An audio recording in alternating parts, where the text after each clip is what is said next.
Bakit po alisin si na Jomar? Oo nga, anonymous. Huwag niyo na lang pong pansinin. Huwag niyo anonymous na yan. Ano lang naman yan eh. Gumagawa lang yan ng gulo. Baka nga reactor yan. Anonymous na yan para may maitapik eh. Mga Jomcar, hindi naman lahat. Doon lang sa, nasobrahan lang talaga sa pagiging ano. Pati ako mismo na bumuo niyan, kinakalaban nyo na rin po.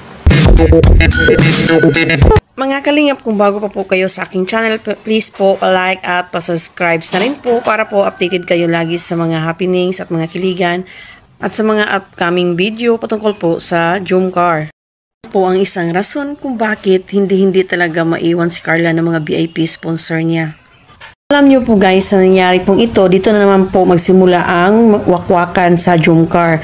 Kaya yan ang ayaw ni Kalingap Rab na mangyari ulit dahil nangyari na po noon sa Rochelle. Kaya ayaw niya na mangyari iyon sa Jomcar. Narito ang pahayag ni Kalingap Rab. So guys, ito po may isa pong viewers na nagkomento na paalisin raw ang Jomcar sa Kalingap.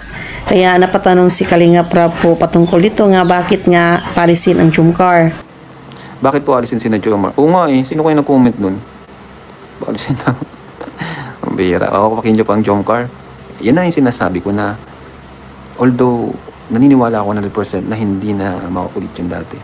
Pero syempre, ayaw nating maulit yun. Alisin nyo na po ang Jomcar para makagalaw naman sila. Po lahat ng Jomcar ay kalaban. Marami pa rin sa Jomcar na talagang tunay na nagmamahal sa Jomcar at sa Kalingap. Yung iba talaga is may mga toxic lang talaga napahalo. Grabing toxic. Di mo alam kung totoong supporters o gusto lang talaga manggulo para masira po ang Jomcar. Yun na nga po, naiipit siya nung mga sobra ng tumingin, sobra ng manghusga. At syempre guys, tungkol naman kay Carla, nagsabi rin si Kalingap Rab na kahit na nga raw nga may channel si Carla, ay hindi rin talaga mapagsamantala, hindi greedy si Carla, at hindi talaga mukhang pera. At ayan na nga, makikita naman talaga natin ng mga secret viewers ni Carla, taga-suporta ni Carla, diba guys, na kahit na nga may channel si Carla, hindi talaga siya nagla-live. Makikita nga natin mag-live in 1 month, himala lang yung kung maka-live nga si Carla, diba? Makikita naman talaga natin na hindi talaga sinamantala ni Carla yung channel or yung chance nga nagkaroon siya ng channel na binigay ni Kalingap Rab. Kaya yun guys, sabi ni Kalingap Rab nga sobra talaga siyang proud kay Carla. Kaya guys, hanggang ngayon is alam naman natin na talagang mawala man ang Jomcar, mawala man talaga ang love team is ang si Carla hindi talaga iniwan ng mga VIP sponsor niya. Kaya ganun nila kamahal si Carla. Syempre nakikita rin nila talaga kay Carla na ganun talaga kabait yung bata. Kaya mga kalingap, hindi rin tayo magtataka kung bakit minahal si Carla ng mga viewers, ng mga supporters nila at mga VIP sponsor dahil sa ugali po ni Carla. Hindi naman po namin naghihigpitan si ano. Yung iba kasi akala si Carla hindi ko pinapa-vlog, pinapa-live. Hindi po. Wala po akong pinagbabawal kay Carla. Pag napaalam po yan sa akin, napayag po ako. Pag na-live siya, talagang hindi lang po talaga siya masipag mag-vlog at mag-live. Kasi nursing siya eh. At ewan ko, hindi kasi siya yung ganong klase ng tao, si Carla. Hindi siya yung porke pera sa bagay yun is lulubos-lubosin na niya. Yun ang kaganda kay Carla. Hindi po siya mukhang pera, hindi siya greedy. Hindi siya hindi siya yung oportunista. Kaya proud din ako kay Carla eh. Ako nga minsan nagsasabi sa kanya na mag-vlog niya, gano'n. Nakakatawa si Carla kasi yan, nagpapaalam siya sa mga ginagawa niya. Hindi ko po yan hinihigpitan. Hindi ko yung sinasabihan na huwag kang mag-live, huwag kang magparang. Hindi po. Basta ang sabi ko lang sa kanya, pag ma-live ka, ka-upload, sabi mo lang sa akin para ma-monitor natin. Yun lang po. Siyempre, manager tayo, di ba? Lalo na po si Carla. Talagang hindi nga yung nagre-reply sa mga sponsor niya. Kung ma-reply man, ano lang, kumustahan lang. Ganun. Pero about sa pag may kinalaman na sa pera, hindi yan. Sinong ilong si ate ano? Sino ngayon?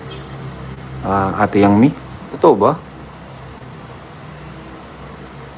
Untouchable na. Ang anonymous grupo ni Ilong. Sinong Ilong si ate ano? Sino ngayon? Ate Yang Mi. Totoo ba? Di lahat ng Jomcar community toxic.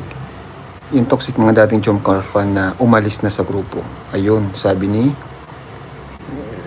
ko naman na po yung kanina, hindi lahat, no? Kasi doon na nga po sa Singapore, ang babait ng mga Jomcar supporters doon. Oo, isa pa yon. Kaya ayaw mag-live ni Carla. Ano siya? Alam mo naman si Carla, mahina ang loob ni Carla. Kumbaga, may mag-bash lang dyan, masyado na niyan dadamdamin. Kaya natatakot siya mag-live. Isa din yun sa nakikita ko sa kanya. Yun sa nagsimula kung bakit nangyayari to ngayon sa Jomcar. Yung parang nagkakawatak-watak ang supporters. May alam ako. Pero kayo po ba, alam nyo ba yung nun? Alam nyo ba yung pinagmula nun? Kumulong si Yang Mi sa Mikris. Hindi, wala pang Mikris nung time na yun. Nagkagulo na yan eh. Pero alam nyo si Jomar at Carla, sobrang babait po nung mga yun. May rason po talaga kung bakit nagkaganon yun. May rason po yan palagi. Si Ate Yang Mi, di ko naman siya kilala personally talaga eh. Kaya ayoko rin naman. Mga kalingap, kung ano man ang naging desisyon ni Kalingap Rabo patungkol sa Jomcar, ay suportahan na lang po natin. At sana patuloy pa rin tayong sumuporta sa Team Kalingap.